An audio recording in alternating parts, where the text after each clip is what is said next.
Bethléem fête une nouvelle fois Noël, même si la ville de Cisjordanie traverse une période difficile. Le 10 octobre, un cessez-le-feu précaire est entré en vigueur dans l'enclave palestinienne. Direction Bethléem, justement, on retrouve Noga à Tarnopolski. Bonjour Noga, racontez-nous un peu quelle est l'atmosphère sur place. Y a-t-il beaucoup de monde alors que donc ces fêtes de Noël sont célébrées? Oui, absolument. Bonsoir. On est ici au coucher de soleil, à la veille de Noël à Bethléem. La ville est vraiment pleine. C'est la première fois depuis le 2022.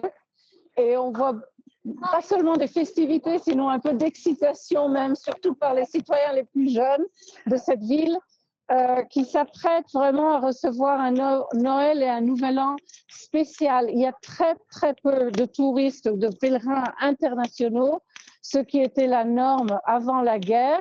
Mais par contre, ça donne l'opportunité aux chrétiens d'Israël et aux travailleurs étrangers chrétiens qui sont en Israël, qui se trouvent là-bas, de pouvoir venir à Bethléem et fêter ici Noël. Alors on voit ça, vous voyez, il y a déjà pas mal de foules dans la place du mangeoir et on s'apprête à la messe de minuit dans quelques heures ici.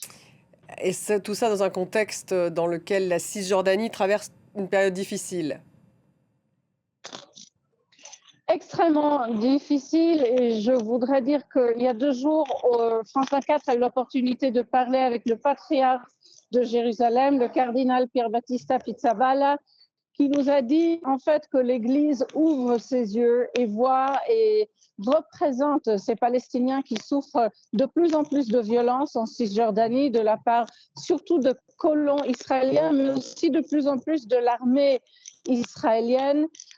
Mais par contre, il nous a dit qu'il ressent, qu'il trouve de l'espoir dans la jeune génération de toute la région. Là, c'est là où il trouve une énergie qui pourra mener non seulement l'Église, mais la société en avant. Et en fait, c'est ce qu'on attend l'écouter ce soir à l'heure de cette messe dans l'église de la Nativité.